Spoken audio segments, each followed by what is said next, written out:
as Kenya, we are a ranking member of the African Union, a strong member of the African Union.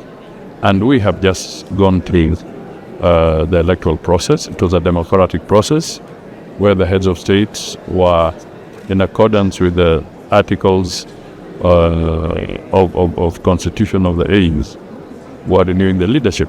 So they voted. It was a tight race, as you may have seen.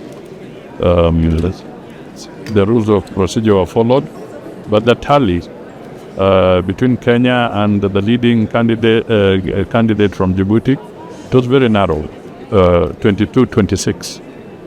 And then, because of the rules of procedure now pulled the candidate with the fewer votes out, then Djibouti took it in the final round.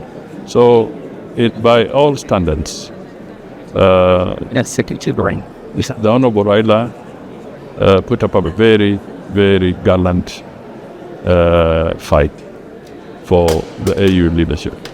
But we now must respect the outcome. He himself conceded and respected the outcome.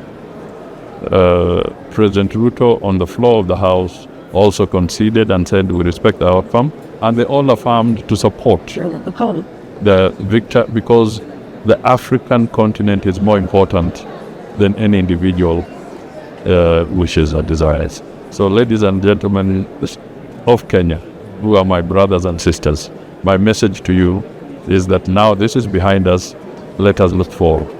And if I had an opportunity in my role as Minister for Foreign Affairs, any other Kenyan who will have been nominated or agreed at cabinet level and is vying for a seat, whether it is in the UN or whether it is in the AU itself or whether it is in any other international body, one of the mandates of the Ministry of Foreign Affairs is to lend support to the Kenyan candidate once adopted as a Kenyan candidate. It's not about whether the candidate has won or not won. Okay? So we must move forward now, and we must build the African unity. East Africa's process is like the SADC war. We wanted to have a holistic view, because this conflict is consuming both the SADC and consuming both the East African community. So they were coming together as a joint team so that they all talk from the same page. Okay? So that we don't look at it as if it is about two regional clubs, blocks in an antagonistic perspective. The war is not between EAC and SADC. Right?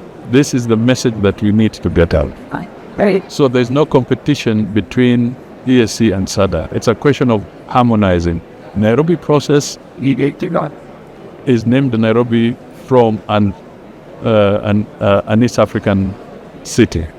The Luanda process is named Luanda process from a SADC city. So we are trying to get them together, have one oversight, report to the AU eventually, but we have that. That is why Uhuru is a facilitator from Nairobi, and President Lorenzo was facilitating the Luanda process. So the idea was to see how you can broaden, including infusing one or two leaders who may not necessarily be from the two blocks to help in bringing peace in DRC. The Luanda process is about the relations that are interstate. That is between DRC and Rwanda primarily.